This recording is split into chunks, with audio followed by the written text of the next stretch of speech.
Bonjour les amis, bonjour à tous, bienvenue dans cette nouvelle vidéo, j'espère que vous allez bien, en tout cas moi, comme toujours, je suis très heureux de vous retrouver. En plus ça faisait un petit bout de temps, depuis fin décembre, qu'on ne s'était pas vu. Alors pour ceux qui suivent de près ma chaîne, savent qu'en janvier, je ne me rappelle plus la date, mais je le mettrai au montage, savent qu'en janvier j'ai sorti une vidéo. Et cette vidéo, eh bien, elle a été supprimée par YouTube, au motif que dans cette vidéo, je vendrais des armes. Ceux qui ont vu la vidéo savent qu'il n'en était rien, et pour les autres, je vous explique. C'est une vidéo dans laquelle je tirais de nuit, de façon à pouvoir montrer les différences de flammes entre un 6,35, un 22 long rifle, un 9 para, un 45 ACP, un 357 Magnum, de la poudre noire aussi pas mal, jusqu'au 44 Magnum. Bref, on s'est bien amusé, c'était très spectaculaire, ça fait vraiment, pour certains, même le 6,35, hein, très étonnant, la flamme du 6,35, on pourrait penser que c'est que dalle, ben non. Voilà, tout ça était très ludique, très rigolo, très marrant.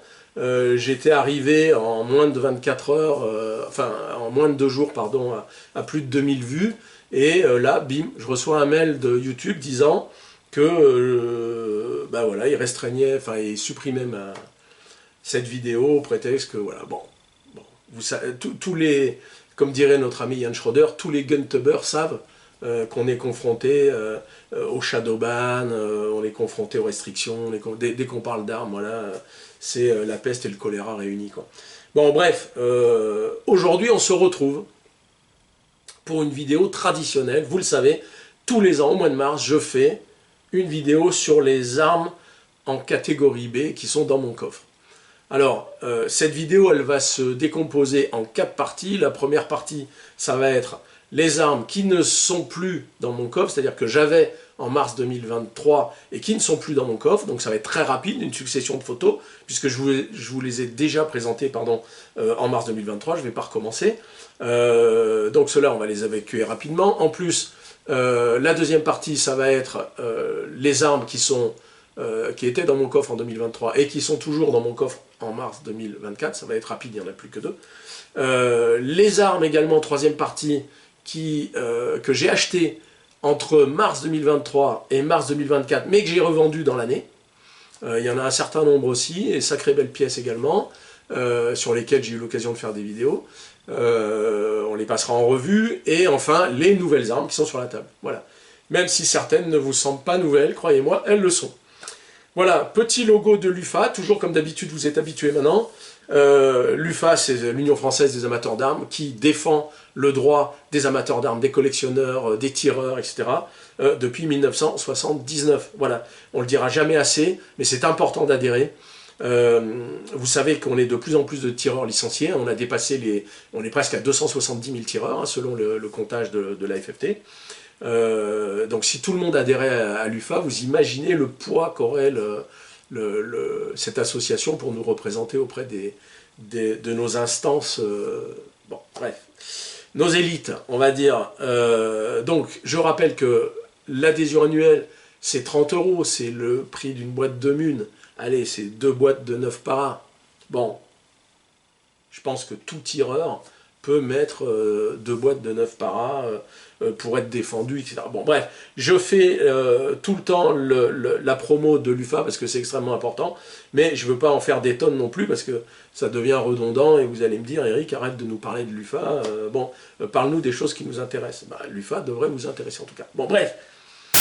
Donc, première partie, les armes que j'avais dans mon coffre en mars 2023, et qui ne sont plus dans mon coffre en mars 2024. Bon, alors il y avait ce merveilleux petit Beretta 71, sur lequel on ne va pas revenir, celui-là il est parti, il y avait le merveilleux également, toutes les armes sont merveilleuses, vous le savez, Schofield 1875 qui est parti aussi, j'avais un Colt 1911, un auto-ordnance 1911, c'était mon 3e auto-ordnance, je l'ai revendu, j'avais également un Glock 19, il est reparti, j'avais un Smith & Wesson extraordinaire, ça je regrette vraiment de l'avoir vendu, Smith & Wesson 19 en 2 pouces et demi, enfin voilà, vous voyez la photo, magnifique.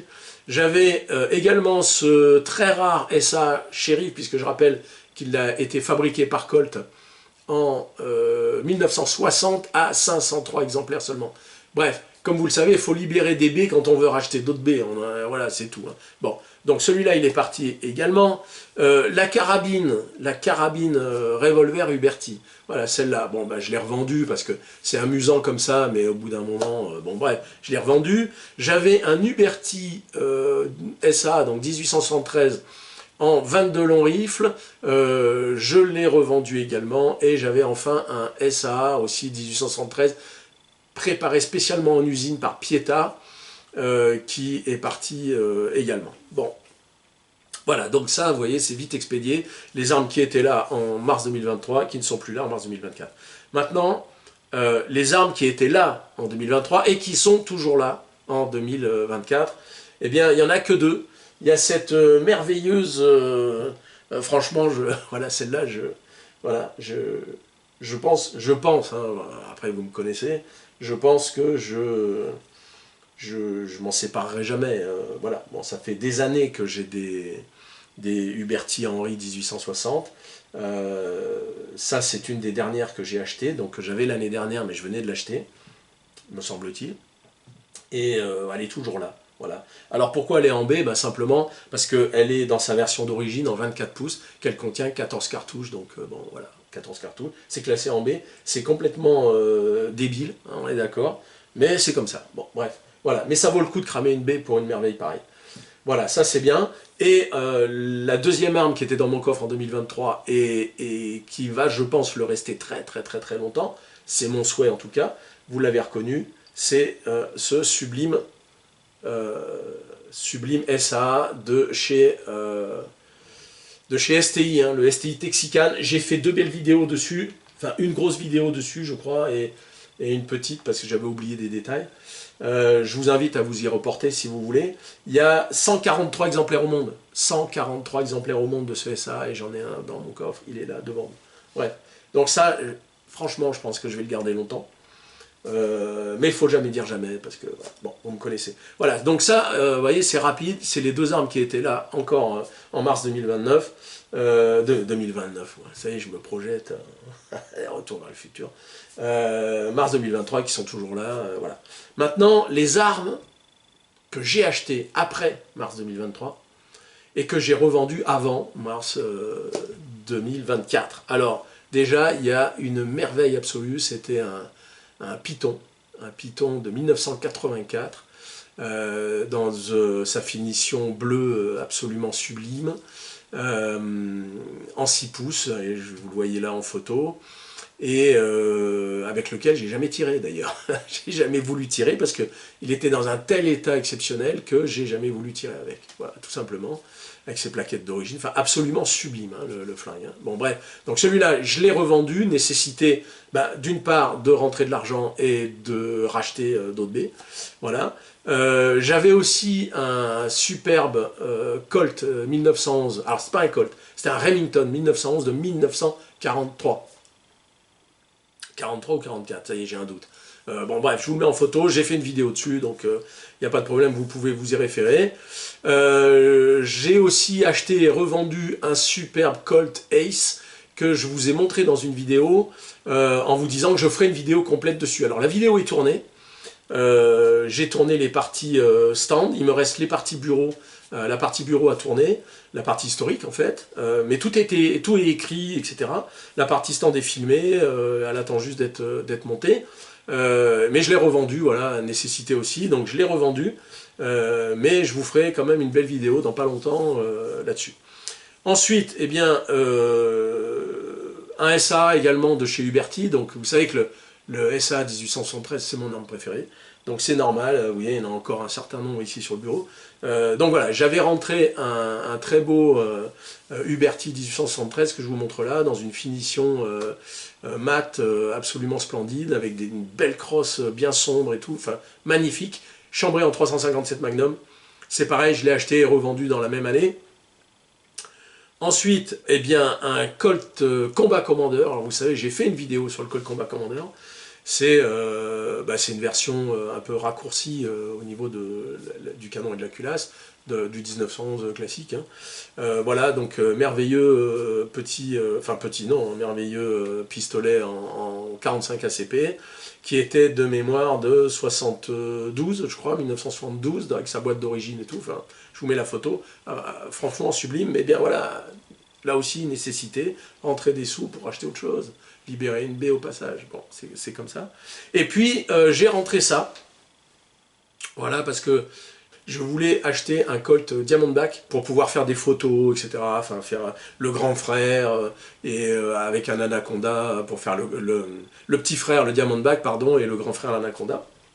Anaconda qui est ici, j'ai rentré entre temps, je vous montre tout à l'heure.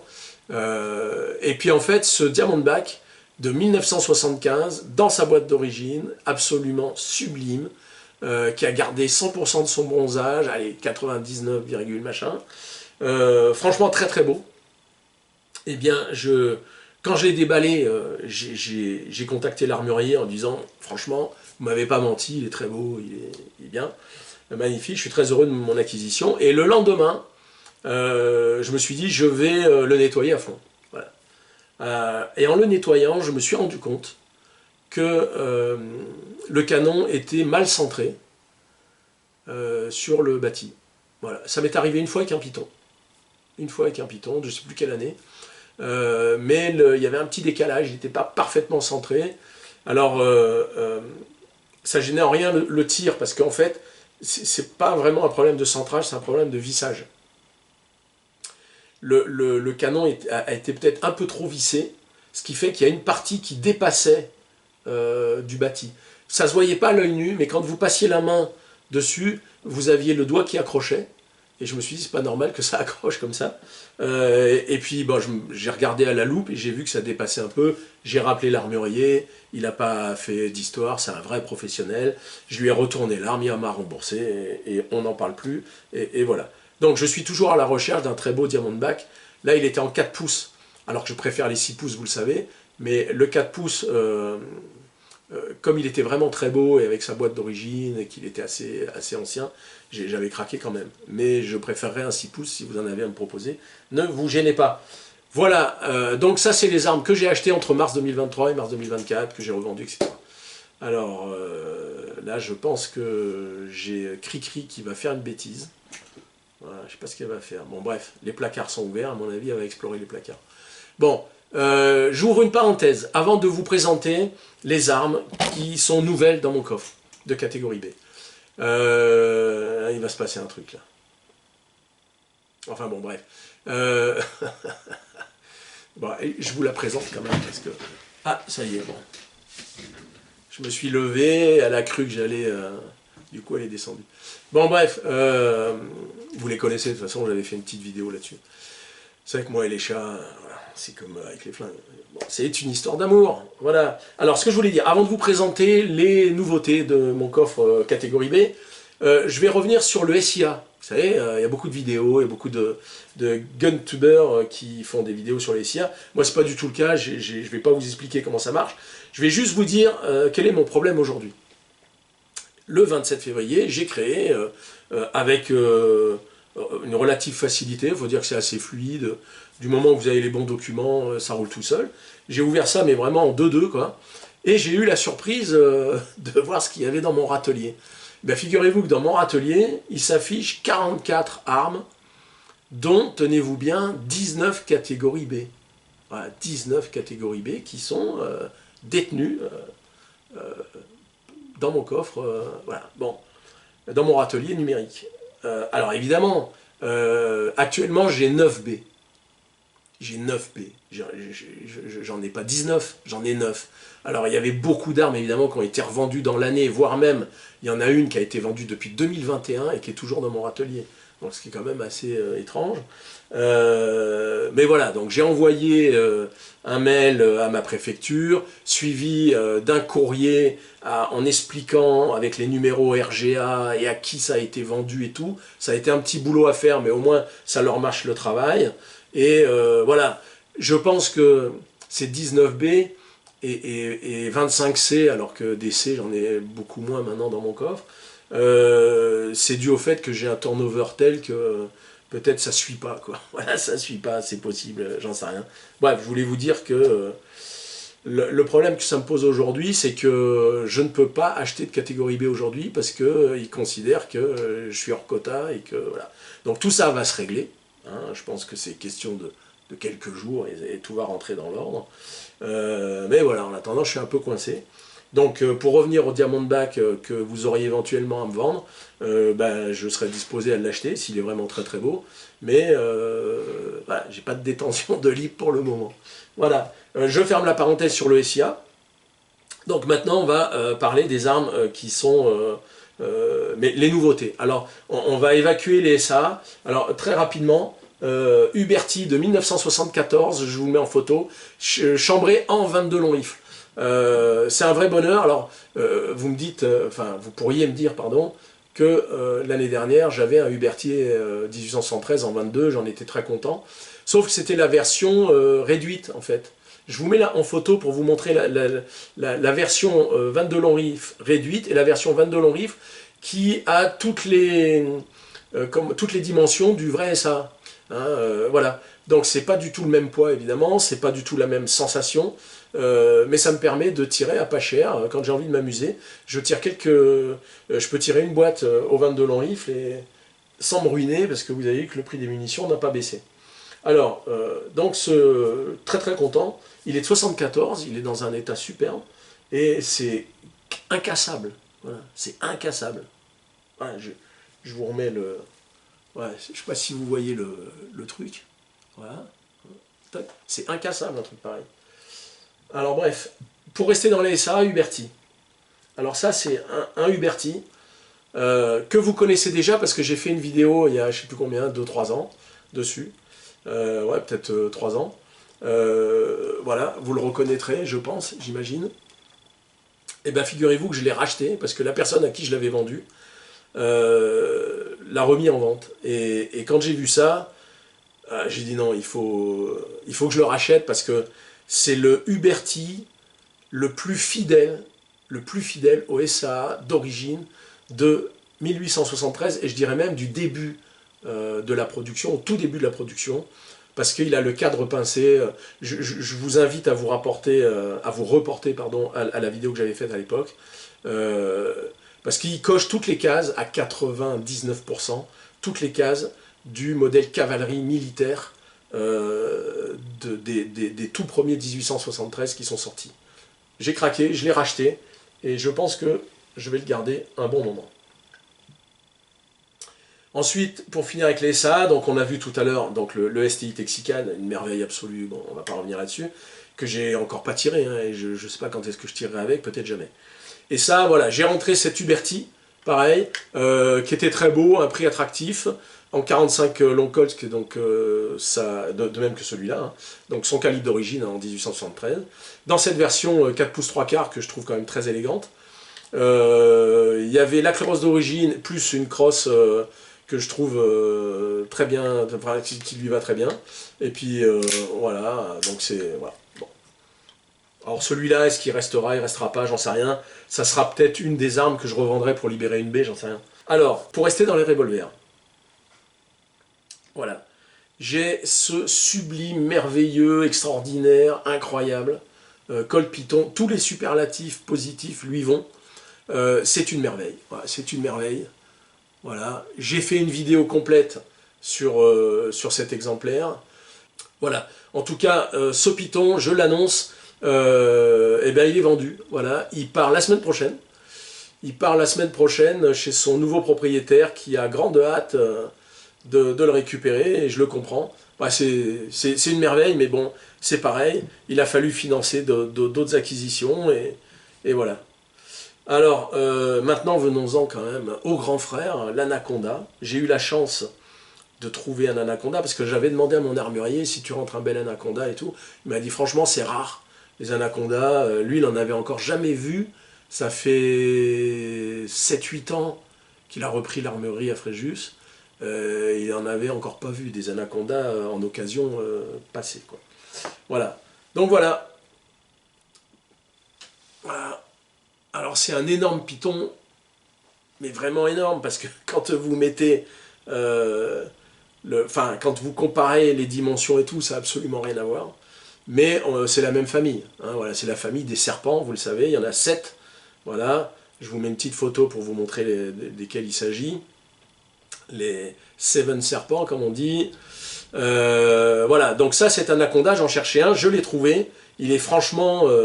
Alors là, j'ai tiré avec, en revanche, parce que il avait été tiré déjà, il a quelques petites micro-rayures à peine visibles, mais il a tiré. Bon, je me suis dit, allez, je vais tirer avec, et puis voilà, j'ai tiré 3 barillet, ça m'a démonté bien le poignet, donc bon, voilà, j'ai dit 3 barillet, ça suffit.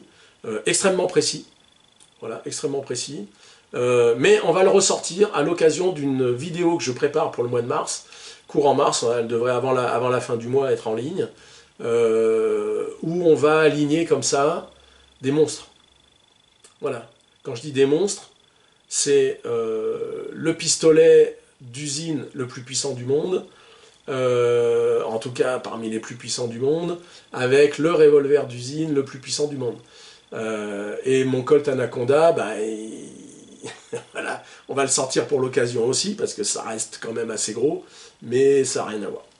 Voilà, donc petite surprise, tournage prévu sous une dizaine de jours, et voilà.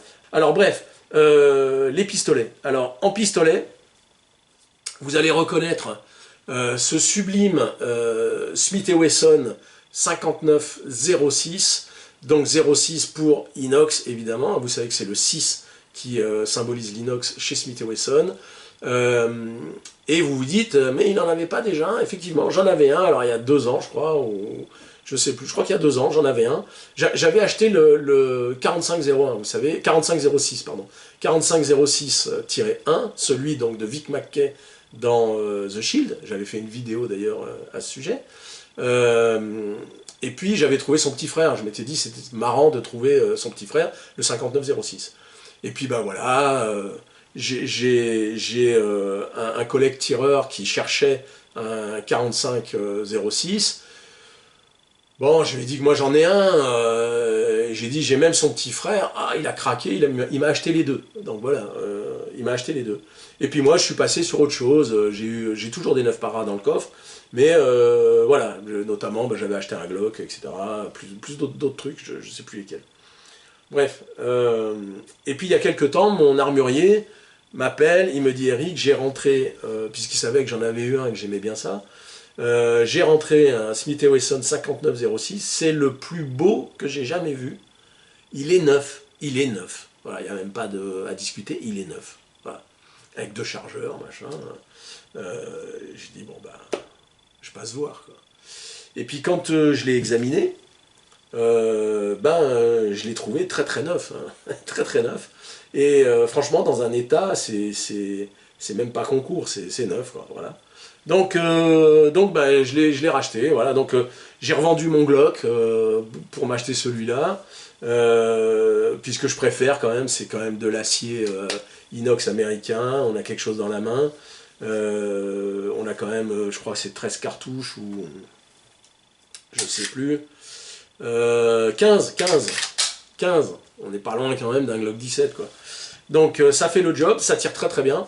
Donc maintenant, ce merveilleux 1911, absolument très très beau, très très beau. Et c'est un auto-ordonnance. Alors c'est mon 4e auto-ordonnance. 4e auto-ordonnance. Alors vous dites pourquoi changer les auto-ordonnances à chaque fois? Bah, c'est parce qu'à chaque fois j'ai besoin de libérer une baie et de faire rentrer 3 sous. Alors je me dis, qu'est-ce que j'examine mon coffre, et je me dis bon, j'ai besoin de libérer vite une baie, qu'est-ce qui peut partir vite? Ça, un auto-ordonnance dans cet état-là, je le mets en vente, en 1 heure il est parti. Donc je me dis bon, voilà. Et puis j'ai un collègue tireur sur Toulon qui m'a dit, moi je me sépare d'une partie de mes armes, j'ai un très beau auto-ordonnance, j'ai tiré 20 cartouches avec, et puis c'est tout quoi. Alors je dis, ah ben tiens, ça m'intéresse, je suis allé le voir, il est pareil dans un état à concours, il est neuf, Et puis il a eu la bonne idée de lui mettre des plaquettes donc auto-ordnance, hein, que je vous montre en gros plan, hein, en photo. Voilà, ces plaquettes apparemment qu'on ne trouve plus d'ailleurs. Lui il l'a acheté en 2020, tout neuf chez l'armurier en 2020, et il avait commandé sur le site d'Auto-ordnance ces plaquettes-là, apparemment on ne peut plus les avoir. Enfin, il faudrait que je vérifie, parce que je dis ça, je répète ce qu'il m'a dit.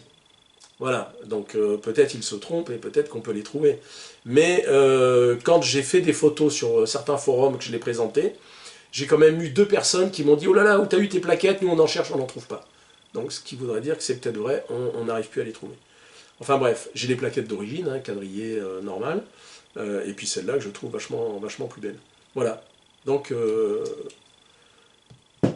comme je disais dans la précédente vidéo donc de mars 2023, il faut toujours avoir un 1911 dans son coffre. Voilà. Et un Python aussi, parce que le Python, celui-là je l'ai vendu, parce qu'il est de 88. Voilà. C'est un modèle Ultimate, hein, vous le savez, je ne l'ai pas dit tout à l'heure, mais j'ai fait une vidéo dessus, donc vous savez que c'est un Ultimate. Il est de 88, il est absolument sublime. Mais moi maintenant, ma recherche, elle va sur des Pythons plus anciens.